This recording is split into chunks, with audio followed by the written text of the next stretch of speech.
بسم اللہ الرحمن الرحیم۔ ابھی تک پوری دنیا کرونا وائرس کی شدید ترین لپیٹ میں ہے۔ کروڑوں لوگ اس بیماری کا شکار ہو چکے ہیں اور لاکھوں لوگ لقمہ اجل بن چکے ہیں۔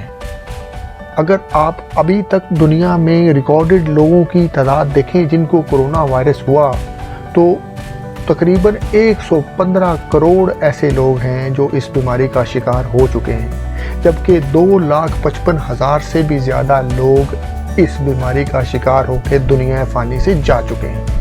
چائنا سے شروع ہونے والا یہ وائرس زیادہ طور پر امریکہ اور یورپ میں لوگوں میں ڈیٹیکٹ کیا گیا ہے، جس کی بڑی ساری وجوہات ہو سکتی ہیں۔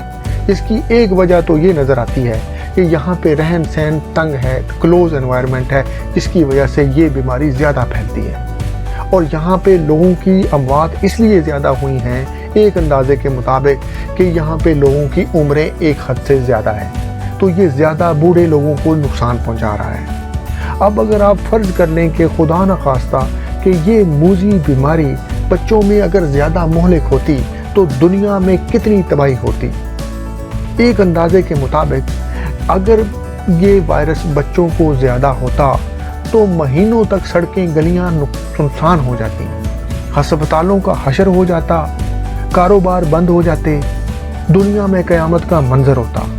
اور یہ بیماری بچوں میں زیادہ ہوتی تو اس وقت جو ویکسینز بن چکی ہیں وہ بھی قابل عمل نہ ہوتی، کیونکہ کوئی بھی ویکسین ٹرائل کے بغیر ممکن نہیں ہے، اور بچوں کا ٹرائل کرنا بہت ہی مشکل بلکہ ناممکن ترین بات ہے کسی ویکسین کو اتنے کم وقت میں۔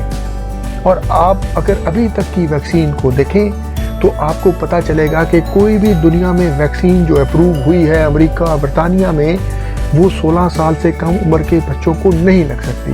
تو اللہ تعالیٰ نے اس پہ خاص کرم کیا ہے، رحم کیا ہے کہ یہ بیماری بچوں میں زیادہ مہلک ثابت نہیں ہوئی، نہیں تو خدا نخواستہ یہ قیامت صغریٰ کا باعث بن سکتی تھی۔